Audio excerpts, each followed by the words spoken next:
মনের ঘরে যতন করে যারে দিলাম ঠাই, কেমনে পাখি একলা রাখি গেল রে কান্দায়।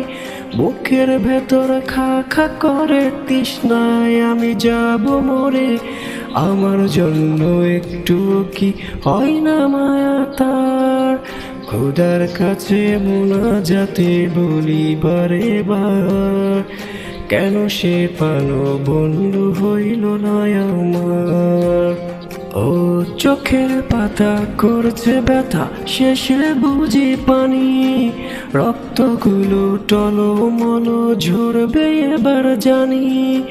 দু চোখ আমার অন্ধ হোক, বন্ধুর পাশে অন্য লোক, কেমন করে দেখবো আমি এমন বিচার। খোদার কাছে মোনাজাতে বলি বারে বার,